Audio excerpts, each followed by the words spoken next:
Hi hello ನಮಸ್ಕಾರ ಚಾನಲ್ಗೆ ಸ್ವಾಗತ.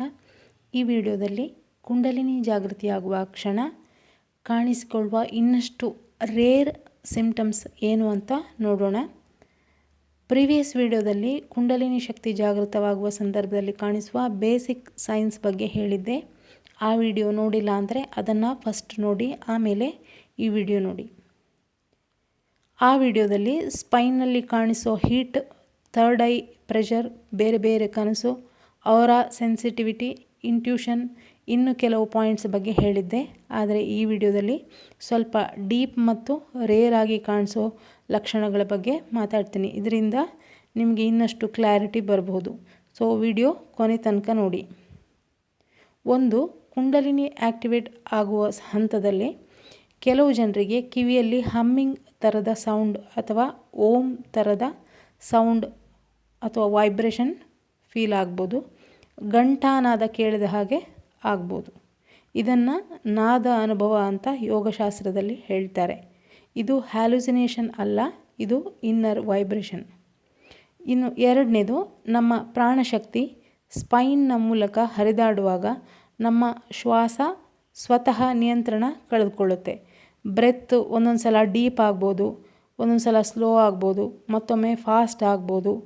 ಇದು ಬಾಡಿ ಕ್ಲೆನ್ಸ್ ಆಗ್ತಿದೆ ಅನ್ನೋ ಸೂಚನೆ. ಹೆಚ್ಚಿನ ಜನರಿಗೆ ಹಿಂದಿನ ವಿಡಿಯೋದಲ್ಲಿ ಹೇಳಿದ ಹಾಗೆ ಎಮೋಷ್ನಲ್ ರಿಲೀಸ್ ಆಗೋದು ಅಳುವಿನ ಮೂಲಕ. ಹೆಚ್ಚು ಎಮೋಷ್ನಲ್ ರಿಲೀಸ್ ಆಗುತ್ತೆ. ಅದು ಹೆಂಗಸರಾಗಲಿ ಗಂಡಸರಾಗಲಿ, ಅಳುವಿನ ಮೂಲಕ ಎಮೋಷ್ನಲ್ ರಿಲೀಸು ಆಗೋದು ಬೇಗ. ಇನ್ನು ಮೂರನೇದು, ಮೆಡಿಟೇಷನ್ ಮಾಡೋರಾದರೆ ಕೆಲವರಿಗೆ ಬಾಡಿ ತುಂಬ ಲೈಟ್ ಆದ ಹಾಗೆ ಅನ್ನಿಸ್ಬೋದು, ಒಂಥರ ತೇಲಾಡಿದ ಅನುಭವ ಆಗ್ಬೋದು. ಇದೆಲ್ಲ ಸ್ವಲ್ಪ ಅಡ್ವಾನ್ಸ್ ಸ್ಟೇಜ್ನ ಅನುಭವಗಳು.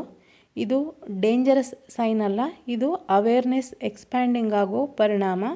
ಸೆಲ್ಫ್ ಮತ್ತು ಬಾಡಿ ನಡುವೆ ಡಿಸ್ಟೆನ್ಸ್ ಕ್ರಿಯೇಟ್ ಆಗೋದು, ಕುಂಡಲಿನಿ ಹೈಯರ್ ಚಕ್ರಗಳು ಬ್ಯಾಲೆನ್ಸ್ ಆಗೋದರ ಸೂಚನೆ. ನಾಲ್ಕನೇದು, ಸರ್ಪ ಚಲನೆಯಂತಿರುವ ವೇವ್, ಮೇಲಕ್ಕೆ ಎಳೆದ ಅನುಭವ. ಅಂದರೆ ಬೆನ್ನು ಮೂಳೆಯಲ್ಲಿ ಹೀಟ್ ಅಲ್ಲ, ಅದು ಸ್ಪೈನ್ನಲ್ಲಿ ಒಂಥರ ಮೇಲಕ್ಕೆ ಹೀಗೆ ಎಳೆದ ಹಾಗೆ ಅನುಭವ ಆಗ್ಬೋದು ಕೆಲವು ಜನರಿಗೆ. ಸಣ್ಣ ಜರ್ಕ್ ಕೂಡ ಒಂದು ಸೈನ್ ಅದು. ಇಲ್ಲಿ ಇನ್ನೊಂದು ವಿಚಾರ ಹೇಳಬೇಕು. ನಮ್ಮ ಬಾಡಿಯಲ್ಲಿ ಇರುವ ಎನರ್ಜಿ ಒಂದೇ, ಸೆಕ್ಷುವಲ್ ಎನರ್ಜಿ. ಅದು ಬೆನ್ನು ಮೂಳೆಯ ಮೂಲಕ ಬೆನ್ನು ಮೂಳೆ ಅಥವಾ ಸ್ಪೈನ್ನ ಮೂಲಕ ಮೇಲಕ್ಕೆ ಏರಿದರೆ ಅದೇ ಸ್ಪಿರಿಚುವಲ್ ಎನರ್ಜಿ, ಕೆಳಗಡೆ ಹರಿದ್ರೆ ಅದು ಸೆಕ್ಷುವಲ್ ಎನರ್ಜಿ, ಇನ್ನೊಂದು ಜೀವದ ಹುಟ್ಟಿಗೆ ಕಾರಣವಾಗುವ ಎನರ್ಜಿ. ಸೊ ಎನರ್ಜಿ ಒಂದೇ. ಅದನ್ನು ಸ್ಪಿರಿಚುವಲ್ ಪಾತಿಗೆ ಡೈವರ್ಟ್ ಮಾಡಿ ಮೇಲೆ ಕಳಿಸುವ, ಅಂದರೆ ಸಹಸ್ರಾರದ ತನಕ ಕಳಿಸುವ ವಿದ್ಯೆಯೇ ಕುಂಡಲಿನಿ ಯೋಗ. ಸೊ ಶಕ್ತಿ ಒಂದೇ. ಇನ್ನು ಐದನೇದು, ಡೀಪ್ ಲೆವೆಲ್ನಲ್ಲಿ ಕುಂಡಲಿನಿ ಜಾಗೃತವಾದಾಗ ಕೆಲವರಿಗೆ ಸಮಯ ತುಂಬ ಸ್ಲೋ ಆದ ಹಾಗೆ ಅನ್ನಿಸ್ಬೋದು. ಇನ್ನು ಕೆಲವರಿಗೆ ಟೈಮ್ ಎಷ್ಟು ಬೇಗ ಹೋಗ್ತಾ ಇದೆ ಅಂತ ಅನ್ನಿಸ್ಬೋದು. ಒಳಗಿನಿಂದ ಅವೇರ್ನೆಸ್ ಹೆಚ್ಚಾದಾಗ ಎಕ್ಸ್ಟರ್ನಲ್ ಟೈಮ್ ನೋಡುವ ದೃಷ್ಟಿ ಬದಲಾಗ್ತಾ ಇರುತ್ತೆ. ಅಂದರೆ ಎಲ್ಲರಿಗೂ ಈ ಸೈನ್ಸ್ ಕಾಣಬೇಕು ಅಂತ ಇಲ್ಲ, ಕಾಣಿಸ್ಕೊಳ್ಬೇಕು ಅಂತ. ಬೇರೆ ಬೇರೆಯವ್ರದ್ದು ಬೇರೆ ಬೇರೆ ಅನುಭವ ಇರಬಹುದು. ಇನ್ನು ಕೆಲವರಿಗೆ ಕುಂಡಲಿನಿ ಜಾಗೃತಿ ಮೊದಲ ಹಂತದಲ್ಲಿ ಸಡನ್ ಕ್ಲಾರಿಟಿ ಬರಬಹುದು. ಇನ್ನು ಕೆಲವರಿಗೆ ತುಂಬ ಗೊಂದಲ, ಕನ್ಫ್ಯೂಷನ್ ಬರ್ಬೋದು. ಏನು ಮಾಡಬೇಕು ಅಂತ ಗೊತ್ತಾಗದೆ ಮೈಂಡ್ ವರ್ಕ್ ಆಗ್ತಿಲ್ಲ ಅಂತ ಅನ್ನಿಸುವ ಸ್ಟೇಜ್ ಬರಬಹುದು. ಇನ್ನು ಏಳನೇದು, ಇನ್ನು ಕೆಲವರಿಗೆ ಈ ಹಂತದಲ್ಲಿ ಮೆಮೊರಿ ಶಾರ್ಪ್ ಆಗ್ಬೋದು. ಇನ್ನು ಕೆಲವರಿಗೆ ಮೆಮೊರಿ ಲಾಸ್ ಅಲ್ಲ, ಅದು ಮೆಮೊರಿ ಫೇಡ್ ಆಗ್ಬೋದು. ಇದು ಅಟೆನ್ಷನ್ ಮತ್ತು ಅವೇರ್ನೆಸ್ ಶಿಫ್ಟ್ ಆಗೋ ಪರಿಣಾಮ. ಕಾನ್ಸಂಟ್ರೇಷನ್ ಡೀಪ್ ಆಗೋದು, ಅನ್ನೆಸೆಸರಿ ಥಾಟ್ ಕಡಿಮೆ ಆಗ್ಬೋದು. ಇನ್ನು ಪಾರ್ಷಿಯಲ್ ಮೆಮೊರಿ ಫೇಡ್ ಅಥವಾ ಎರೇಸ್ ಆಗ್ಬೋದು. ಇದು ಡೇಂಜರಸ್ ಅಲ್ಲ, ಇದು ಎನರ್ಜಿ ಶಿಫ್ಟ್ ಆಗುವಾಗ mind old emotional baggage release ಮಾಡುತ್ತೆ. ಹಳೆಯ ದುಃಖದ ಮೆಮೊರಿಯನ್ನು ಫೇಡ್ ಮಾಡುತ್ತೆ. ಇಂಪಾರ್ಟೆಂಟ್ ಅಲ್ಲದೇ ಇರುವ ಮೆಮೊರಿ ಡ್ರಾಪ್ ಆಗ್ಬೋದು. ಮೈಂಡ್ ಹೆಚ್ಚು ಪ್ರೆಸೆಂಟ್ ಮೂಮೆಂಟಲ್ಲಿ ಓರಿಯೆಂಟೆಡ್ ಆಗಿರುತ್ತೆ. ಇದು ಮರೆಯುವ ಕಾಯಿಲೆ ಅಲ್ಲ, ಇದು ಮೆಂಟಲ್ ಡಿಕ್ಲಟರ್ ಆಗೋದು. ಐಸಿರಿಯವರಿಗೆ ಆನ್ಸರ್ ಸಿಕ್ತು ಅಂತ ಅಂದ್ಕೊಂಡಿದ್ದೀನಿ. ಇನ್ನು 8ನೇದು, ಕುಂಡಲಿನಿ ಅವೇಕನಿಂಗ್ ಮೊದಲನೇ ಹಂತದಲ್ಲಿ ಕೆಲವರಿಗೆ ಸರ್ಪ ಕಾಣಕ್ಕೆ ಸಿಗ್ಬೋದು, ಅಂದರೆ ರಿಯಲ್ ಆಗಿ ಸಿಗ್ಬೋದು ಕಾಣಲಿಕ್ಕೆ. ಇನ್ನು ಕೆಲವರಿಗೆ ಕಣ್ಣು ಮುಚ್ಚಿ ಕೂತಾಗ ನದಿಗಳು, ದೇವಸ್ಥಾನಗಳ ಚಿತ್ರ ಕಣ್ಣು ಮುಚ್ಚಿ ಕೂತ್ರೆ ಬರೋಕ್ಕೆ ಸ್ಟಾರ್ಟ್ ಆಗ್ಬೋದು. ಇನ್ನು ಕೆಲವರಿಗೆ ವಿಚಿತ್ರ ಸಿಂಬಾಲ್ಗಳು ಕಾಣಬಹುದು.